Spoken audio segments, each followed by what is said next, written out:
देहरादून के सहस्त्रधारा क्षेत्र के नांगल गांव की हम आपको एक ऐसी तस्वीर दिखाएंगे जिसे देखने के बाद आप हैरान रह जाएंगे कि कैसे नौनिहालों की जिंदगी से खिलवाड़ हो रहा है। ये रिपोर्ट देखिए।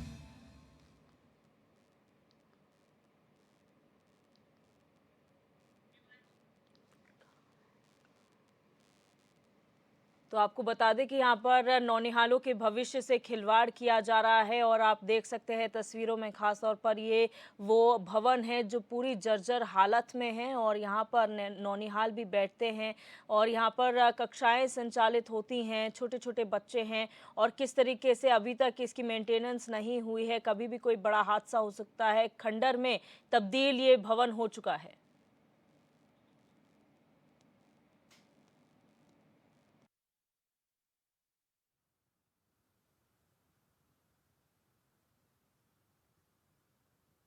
देखिए, हम तो सरकार से लगातार यही सवाल कर रहे हैं कि आखिर बच्चों की सुरक्षा की गारंटी कौन लेगा। आंगनवाड़ी केंद्रों की हालत ये है कि वहाँ पर जो है बच्चे जो है रह ही नहीं सकते, पढ़ ही नहीं सकते, जर्जर है, न साफ है न सफाई है। ऐसे ऐसे भवनों में आंगनवाड़ी केंद्र चले हैं जो कभी भी गिर सकते हैं। आपने देखा कि मुख्यमंत्री के विधानसभा क्षेत्र में पहले इस प्रकार की घटना हो चुकी है कि स्कूल में बाथरूम की छत गिर गई, वहाँ एक 8 वर्षीय बच्चे की मौत हो गई थी। तो कभी भी जो है बच्चों की जान के साथ कोई भी खिलवाड़ हो सकता है। आखिर सरकार समय रहते चेत क्यों नहीं रही है। और प्रदेश में आप देखिए कमोबेश प्राथमिक स्कूलों को आप निरीक्षण कर लीजिए, जूनियर स्कूलों को आप निरीक्षण कर दीजिए, इंटर कॉलेज की बिल्डिंगों का आप पहाड़ों में जा करके निरीक्षण करें, सब जो है जर्जर और जीर्णशीर्ण हालात में हैं और उनके रखरखाव की भी समुचित व्यवस्था नहीं है। जो है उनकी जहाँ रिपेयरिंग होनी है रिपेयरिंग नहीं हो पा रही है, जहाँ नए भवन बनने वो नहीं बन पा रहे हैं। और अगर इस प्रकार के जीर्ण शीर्ण भवन में जो है छोटे छोटे बच्चे आंगनवाड़ी केंद्रों में पढ़ेंगे तो कभी अगर कोई दुर्घटना हो गई तो उसकी जिम्मेदारी किसकी होगी। और रोहित विक्रम सिंह हमारे संवाददाता इसी खबर पर हमारे साथ न्यूज रूम से लाइव जुड़ चुके हैं। रोहित, जानकारी चाहेंगे, एक भवन जिसमें छोटे छोटे बच्चे पढ़ते हैं, वहां पर रहते हैं, उसके बाद ऐसी जर्जर हालत में ये भवन है, आखिर पूरा मामला क्या है?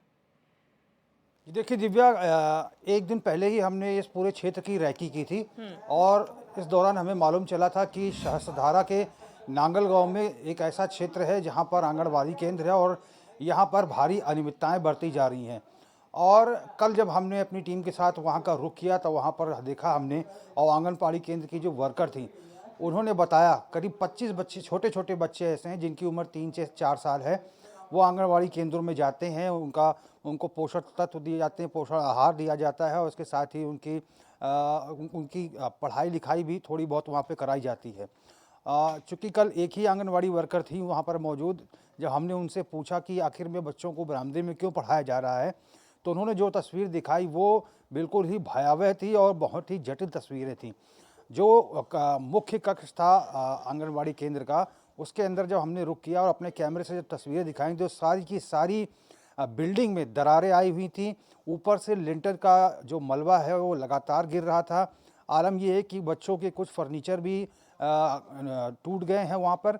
और इसको देखते हुए करीब कई महीनों से जो आंगनवाड़ी की जो वर्कर्स हैं उन बच्चों को बाहर बरामदे में पढ़ा रही हैं, लेकिन पूरी बिल्डिंग की ही स्थिति बहुत ही दयनीय है। बगल के कक्षों का जब हमने निरीक्षण किया तो बगल के जो कक्ष हैं उनमें ताले जड़े हुए हैं, दरवाजे टूटे हुए हैं। इतनी गंदगी है कि कोई भी सांप बिच्छू इत्यादि आकर बच्चों को नुकसान पहुंचा सकता है। और ऐसे में ना को वहाँ पर शौचालय की व्यवस्था है, छोटे बच्चे और बच्चियाँ खुले में ही शौच करने को मजबूर हैं। ये 3 से 4 साल के उम्र के छोटे बच्चे हैं। जब अपने कैमरे से हमने दूसरे कक्षों का निरीक्षण किया तो ऊपर से भारी मलबा जो है कमरों में गिरा हुआ था। तो समझा जा सकता है कि स्कूल चले हम या फिर सब पढ़ें सब बढ़ें, ये नारे तो बहुत अच्छे लगते हैं। और महज राजधानी देहरादून से 18 से 20 किलोमीटर की दूरी पर सहस्त्रधारा घाटी में ये नांगल गांव पड़ता है, जहां पर भारी अनियमितताएं बरती जा रही हैं। कोई देख रेख करने वाला नहीं है, कोई सुध लेने वाला नहीं है और आए दिन इस प्रकार की घटनाएं होती हैं कि कभी स्कूल की बाउंड्री गिर गई, कभी स्कूल की छत गिर गई, कभी कोई बच्चा बाथरूम में दब के मर गया, कभी कोई किसी बच्चे के साथ हादसा हो गया। पर्वतीय क्षेत्रों में भी इस प्रकार के जो खबरें हैं लगातार आती हैं। और ऐसे में राजधानी देहरादून से कुछ ही किलोमीटर दूर, और वो भी राजधानी देहरादून ही पड़ता है, ग्रामीण क्षेत्र है नांगल गाँव, और ऐसे में इस प्रकार की तस्वीरें अगर निकल के आती हैं तो ये कहीं ना कहीं जो आंगनवाड़ी वर्कर्स हैं और जो छोटे बच्चे वहाँ पर आते हैं उनके लिए भी एक तरह से मौत के मुंह में पढ़ाई करने को, और मौत के मुंह में अगर वो पोषण आहार लेने आंगनवाड़ी केंद्रों में जाते हैं तो वो कहीं ना कहीं उनके लिए बहुत ही रिस्क भरा, बहुत ही जोखिम भरा क्षण होता है। क्योंकि हमने देखा इस बार मानसून किस तरह से बरपा है, और अभी 3-4 दिन पहले ही लगातार जब बरसात हो रही थी तो वहाँ की आंगनबाड़ी केंद्र की जो वर्कर हैं उन्होंने बताया कि छत से पानी टपकता है। आलम ये है कि कब छत जो है भर भरा के गिर जाए इसका कोई भरोसा नहीं है। और जहाँ बरामदे में बच्चों को पढ़ाया जा रहा है वहाँ पर भी स्थिति बहुत ज़्यादा सुरक्षित नहीं है। तो ये सुध लेने की आवश्यकता है जिम्मेदार जनप्रतिनिधियों को, वहाँ शिक्षा विभाग के आला अधिकारियों को, जो स्थानीय प्रशासन है इसको सुध लेने की आवश्यकता है। क्योंकि जब मीडिया वहाँ तक पहुँच सकता है, मीडिया का कैमरा पहुँच सकता है, तो आखिर सब कुछ जानते हुए वहाँ पर प्रशासनिक अधिकारी और जिम्मेदार महकमा अपना पल्ला क्यों झाड़ रहा है, ये सबसे बड़ा यक्ष प्रश्न है। और अगर ऐसी कोई बड़ी अनहोनी हो जाती है तो उसकी जिम्मेदारी और जवाबदेही किसकी होगी, ये भी सुनिश्चित करना होगा सरकार को भी। बिल्कुल रोहित, और यहाँ पर सबसे बड़ा सवाल उन प्रशासनिक अधिकारियों से है कि क्या वो, अगर उनका कार्यालय ऐसे जर्जर मकान में होता, भवन में होता, तो क्या अधिकारी ऐसे मकानों में, ऐसे भवनों में कार्य कर पाते, और अगर हाँ तो फिर सभी सरकारी कार्यालयों को ऐसे ही जगह शिफ्ट कर देना चाहिए ताकि उन्हें समझ में आए कि इन छोटे बच्चों के साथ क्या हो रहा है। क्या आपको नहीं लगता कि ऐसा एक ट्रेनिंग, ऐसा लेसन सरकारी जो अमला है या फिर जो अधिकारी है उनको देना चाहिए? अगर ऐसा हो जाएगा दिव्या तब तो हाय तौबा मच जाएगी। क्योंकि यहाँ तो अधिकारियों के लिए 20-20, 25-25 लाख की गाड़ियों में घूमने का प्रावधान हो जाता है। बजट में इसको बिल्कुल किसी विरोध के इसको पारित कर दिया जाता है, सबकी सर्वसम्मति से स्वीकार भी कर दिया जाता है।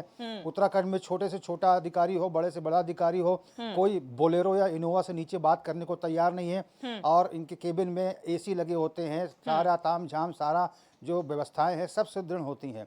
इन बच्चों का कसूर क्या है? 25 बच्चे हैं कुल मिलाकर, क्योंकि सब निर्धन परिवार से आते हैं, ये इनका कसूर है। और सरकार के भरोसे है, क्योंकि ये सरकार, इनके माता पिता सरकार को टैक्स देते हैं, वोटर हैं और यहाँ के निवासी हैं। और ऐसे में सरकार पर भरोसा करके अगर वो वहाँ पर पोषण आहार लेने आते हैं, पढ़ाई करने आते हैं, तो ऐसे में जिम्मेदारी, यहाँ जवाबदेही जो है सरकार की, स्थानीय प्रशासन की, वहाँ के जो लोकल जनप्रतिनिधि हैं, वहाँ के जो ग्राम प्रधान है, सभी की सुनिश्चित होनी चाहिए।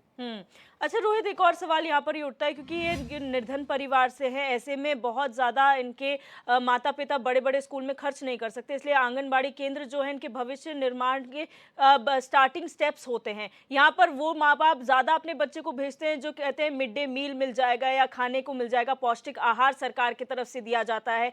अगर पौष्टिक आहार के साथ अगर किसी दिन उनके बच्चे की जान को खतरा हो जाता है, उस पौष्टिक आहार का हम क्या करेंगे, या फिर वो माता पिता क्या करेंगे? ये बड़ा सवाल है प्रशासनिक अधिकारियों से। बिल्कुल, अभी कल की तस्वीरी जो खबर आई थी, देखिए दिव्या, सोमेश्वर में जो कैबिनेट मंत्री रेखा आर्य है, बड़े जोर शोर से, बड़े मुस्कुराते हुए आंगनवाड़ी केंद्र का लोकार्पण कर रही थी। लेकिन राजधानी देहरादून में भी ऐसे आंगनवाड़ी केंद्र हैं, बहुत से आंगनवाड़ी केंद्र हैं जहां व्यवस्थाएं ठीक हैं, लेकिन बहुतायत संख्या में ऐसे आंगनवाड़ी केंद्र हैं जहां पर माता पिता अपने बच्चों को पोषक आहार लेने के लिए भेजते हैं, बच्चे विश्वास करके जाते हैं, और वहाँ पर जो आशा वर्कर्स हैं या फिर आंगनवाड़ी वर्कर्स हैं बच्चों को पढ़ाती भी हैं, जो बेसिक शिक्षा है वो भी देती हैं, और उसके साथ ही पोषक आहार भी दिया जाता है। लेकिन ऐसे आहार से क्या फ़ायदा? ऐसे आहार से क्या फ़ायदा? क्योंकि कभी भी ऐसे बच्चों के ऊपर मुसीबत का पहाड़ टूट पड़ सकता है, और पूरी की जो बिल्डिंग है जिसकी तस्वीरें हमने आपको दिखाई हैं, ये कभी भी भवन भर भरा के गिर सकता है, इसका कोई भरोसा नहीं है। क्योंकि मौत के मुंह में वो नौनिहाल जो है वहाँ पर बैठने को मजबूर हैं। जब हमने आशा जो आंगनवाड़ी वर्कर्स हैं उनसे पूछा कि आखिर में आपने इसकी कंप्लेन की है कि नहीं की है, तो उन्होंने कहा कंप्लेन तो की है, नए आंगनवाड़ी केंद्र की बात चल रही है, लेकिन फिर भी कई महीनों से, लगभग 1 साल से, पूरी बरसात में,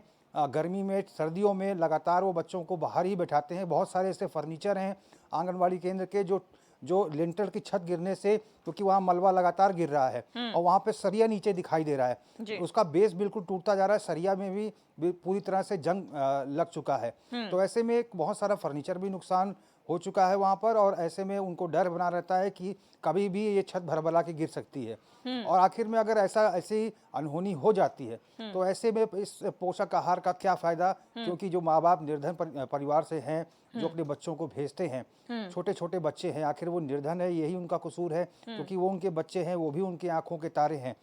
तो ऐसे में सरकार को अपनी जवाबदेही सुनिश्चित करनी होगी। जो लोकल जनप्रतिनिधि हैं, शिक्षा विभाग के जो अधिकारी हैं, स्थानीय प्रशासन जो है, उसको अपनी जिम्मेदारी और जवाबदेही सुनिश्चित करनी होगी, ताकि इस प्रकार की घटना जो है कम से कम राजधानी देहरादून में तो ना हो।